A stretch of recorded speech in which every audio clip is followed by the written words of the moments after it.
Hello there. Hello, McKenzie, how are you? Hi. How are you doing? Everything is good. How are you?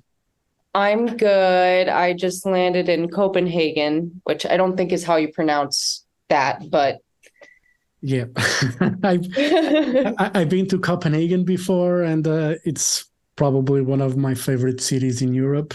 I absolutely oh, love the place. Absolutely. oh, that's awesome. Yeah, I wish we had more time, but we're in a little sprinter van, so we're Yeah. just on all the days. We drove 5 hours this morning just to get here. And how is this European tour going so far for you? Oh, it's amazing. It's three shows in, and I feel like the third show, I mean, I've only ever toured twice before, but from my two times experience, the third show is when it starts to make sense. Yeah. So the show last night it felt really good. So I'm hoping now I'm in the swing of it, and yeah, it's just everything's beautiful. The food's great. Lots of cobblestone streets. It's You're going awesome. to you're going to love Lisbon. Ooh, I mean, it's not great for the kind of shoes I wear, platform boots, Yeah. but very cool in photos. And for you are playing Portugal on December 2nd with Halestorm and the Black Veil Brides. For those Yeah. who don't know you, what can you expect from your live show? Ooh, yeah, this tour is really fun and interesting because you've interviewed Hailstorm and Black Veil Brides, and both very heavy rock and roll. And I'm a little bit more in the middle between pop and rock. So some audience, some audiences like it, some maybe don't, but I try to make my set fun. I have a cover of Bring Me the Horizon. I have a cover of All Star by Smash Mouth. And then I sing like a really sad ballad and I tell my story and I try to connect with fans about my experience with depression and addiction. And so I don't know, I'm just hoping that these fans will accept me even though I'm a little more soft than the other bands. And speaking of telling your story, Blue Hour was autobiographical with your progress towards sobriety. How's that coming along so far for you? Is everything on the right track? Well, yeah, I haven't drank in over 4 years, which is good because my first tour I ever played, I was drinking a lot and I was playing to like 10 people. And so it's really nice to not be hungover and be playing to thousands of people. and but yeah, it's been going well. It's always hard when you have addiction issues. I find that, I stopped drinking, but I still find new things to obsess about. Yeah, but I think we all are a bit like that. I'm obsessed with music. I became obsessed with music. Addicted to music. It's the for me it's a I, my family doesn't like that much because I spend a lot of money on vinyl and CDs and all that stuff. Oh, But I always say that it's better this than something worse. But is music the best form of therapy to you, so to say? I think writing music is a great form of therapy or understanding my own emotions, but also I am in therapy or talk therapy and EMDR therapy, which is a weird practice that's like reprocessing your brain. I'm kind of new to it. So I think both. But yeah, and then playing shows is a newer thing to me and it can be therapeutic, but also I find that it can make things worse because I'm anxious and I don't have any alone time. Yeah. So I feel like having real therapy also is a great advice. And obviously when you on tour, obviously there's a lot, you're surrounded by a lot of people, and you probably have more time when you're the opening act, to mingle, with other people, with fans that are in the venues where you play. There's a lot of stuff going on. How do you deal with for instance, me, since I was a young kid, I have issues with being surrounded by people in general. I get stressed, anxious when I'm in the middle of a big crowd. Even when I did theater in school, I would sweat profusely before going on stage. And I was so, it was so stressful for me that I had to quit because I just couldn't handle the pressure. How is that for you, trying to, go to a more, sober path, trying to stay focused in yourself, but then having a lot of noise coming from everywhere? I mean, the performance anxiety that you describe, I had fully, in my first ever times I performed, I felt this like imposter syndrome. My first show, I said I would never perform again afterwards. And so I kind of feel like the opposite of most musicians, where they love being on stage and it's just so natural and it's where their like energy comes out. But if you're an introvert, and I'm kind of like I don't know, introvert, I'm in between, but it's not natural to me to ham it up on stage, and I have to be in the right mindset. Yeah. So that's why drinking made it a lot easier. But then when I stopped doing that, I kind of had to just, I don't know, you kind of have to fake it to make it, just tell yourself that you're going to have fun. Everyone's there to have a good time. If you're anxious, other people can sense that. So I have to kind of, tell my brain that it's lying to me. Yeah. And yeah, it's weird because, I'm a photographer as well. And, I have to be, sometimes in the middle of the people taking photos. And I don't think people understand how stressful that can be sometimes. Oh, yeah. Well, people don't want to move if you're in a crowded room. But I feel like a camera is a great way if you do have anxiety, because at least you have a reason. You're like, you're capturing the event. Yeah. So when I, not to keep talking about it, but when I stopped drinking, I started bringing disposable cameras to bars because I wanted something to do. So I just take photos of all my friends and watch them, be stupid. And, recently you released a new song, Sirens, with Sophie Powell. How that collaboration came about? So that song, it was produced by Lynn Gunn of Paris. Do you listen to Paris? No.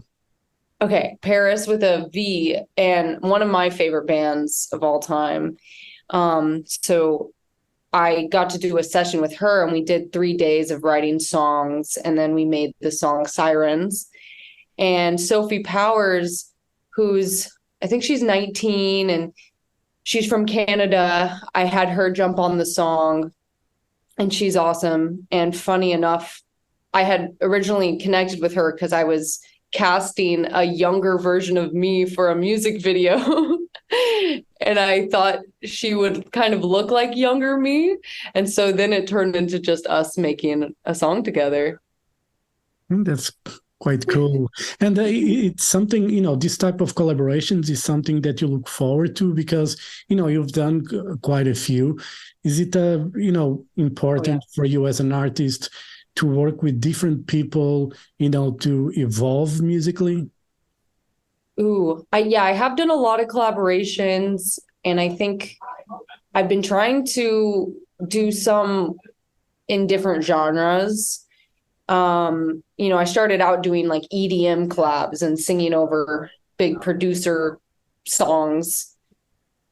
But yeah, my new album that I have coming out next year doesn't have any features on it. So I've kind of gone the opposite way, but it's hard. It's hard to like find the right fit for the right song, and it's everyone's timing, and the bigger the artist, the more tricky it is. So hopefully I have some in the works that will hopefully come out.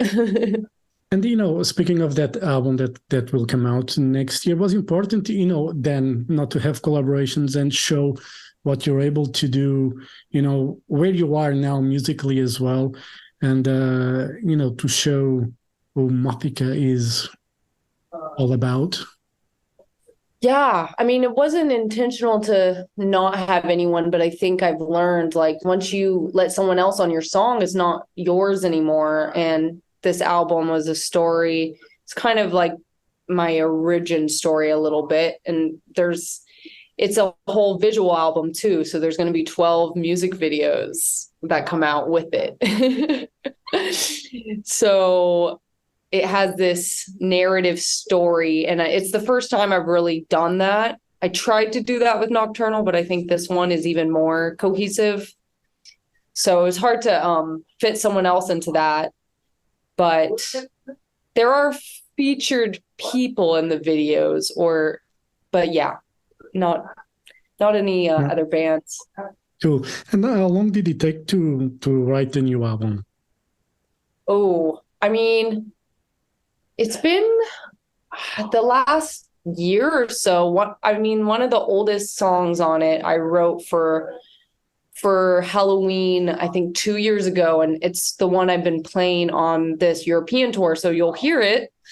I've been playing an unreleased song called Toxins, and that might be the first single from the new album. But yeah, it just kind of been the last year, and I've been lucky to put out basically, my first album, and then a year later, my second album, and now my third. You work a lot. You work a lot at on your own at home. Is that how cool is to have that independence, not to be relying on being in a proper studio and having the pressure to finish a song there. It's crazy. I don't think I've had any of my songs professionally like recorded in a real studio. They're usually in living rooms, but the producers I work with, they have pretty nice setups, but it's still a living room. But the money I probably save on an hourly rate there, hopefully I can put into the music videos, Yeah. But yeah, I think after this album, it would be really awesome to record, more live instrumentation in a proper studio, but that just takes more money. Yeah. Money and time, it's always a problem sometimes, And you're doing this tour with Halestorm. Lizzie Hale, obviously, she does some collaborations as well. Have you approached her or talked about the possibility of doing something together? Well, it's funny. I did send her Sirens, and I wanted her on that song, and it didn't work out. And then, yeah, I would love to do something with Lizzie Hale and Halestorm. I mean, one cool thing about them, and this is exposing myself a bit, but they play with no backing tracks, no harmonies, no auto tune, no anything, just real instruments. And that's been so inspiring because I come from this more electronic world where there's synths and there's little twiddly things in the background, and like I'm just amazed every night seeing them just plug in and play, and I'm like, wow, this is a real band. Not to say I'm not, but yeah. It's a different thing, and it's so inspiring. It makes me want to like explore that. Yeah. They just have so much fun up there, and Lizzie Hale's voice literally brings me into tears. It's so powerful. Yeah. So I think I keep saying that Lizzie Hale is the best singer in rock, male or female, yes, at this time, because I saw them a couple times last year and in Ireland, and every time she starts the show, it's just, my mind just gets blown away completely by her voice. She's just, she's the best. Yes. Oh, yeah. And I hope I'll have more time to sit down with her and ask her for advice. I've been asking her for advice a little bit, just like, should I learn the language of every country I'm going to? So I'm trying to and she's like, yeah, do whatever. And I want to ask her advice because her singing voice is just from the gods, I think. Yeah, it's quite impressive. Our vocal range. It's I didn't think it was humanly possible to have a voice like that, but she does. So Yeah. And she's absolutely adorable. She's a lovely person as well. And sometimes when people get on the stage and get that rock and roll thing, they tend to be, more, not so chatty or anything, but she's amazing person as well. So, I love Lizzie Hale. So me too. Me too. And it's funny because before I was offered this tour, I had seen her at these festivals and I was too nervous to ever introduce myself or say hi. And so it was really cool that the first time we met was, the first show. And I was like, I've seen you on a golf cart riding around a festival and I didn't say hi, but now we're in Europe for a month. It's so fun. Anyway, MOTHICA, I won't keep you long. Just one last question. And are you still chasing the light? It's funny. I just met a fan last night and they asked me to write that for them to get tattooed. And so I forgot I even wrote that. Yeah. And I think, yes, as a moth, yeah, it's really important to remember to keep chasing the light because it's very easy to be surrounded by darkness. And it's a good reminder. Yes, I'm definitely chasing the light and hope to always remember that. Yes, it's very important never to forget that. McKenzie, thank you very much for your time. All the best for this European tour. I'll see you in Lisbon, December 2nd. Looking forward to see you play live. Oh, I can't wait. It's going to be. Thank you so much. It's a sold out show, so Oh yeah. You'll have to wear we'll definitely make sure that we can hang and meet and take photos and wear something neon so I can see you in the crowd because everyone's going to be wearing black.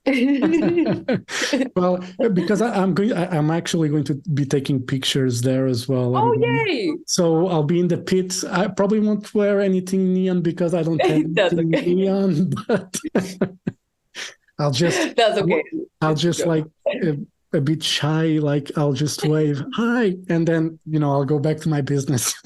Oh, well, thank you so much for talking to me. I really appreciate it. Right, thank you very much, McKenzie. I'll see you in Lisbon. All the best for the rest of the tour, and see you in Lisbon. All right, and be careful with the cobblestone sidewalks that we have. They're very slippery in the rain. All right. Oh yes.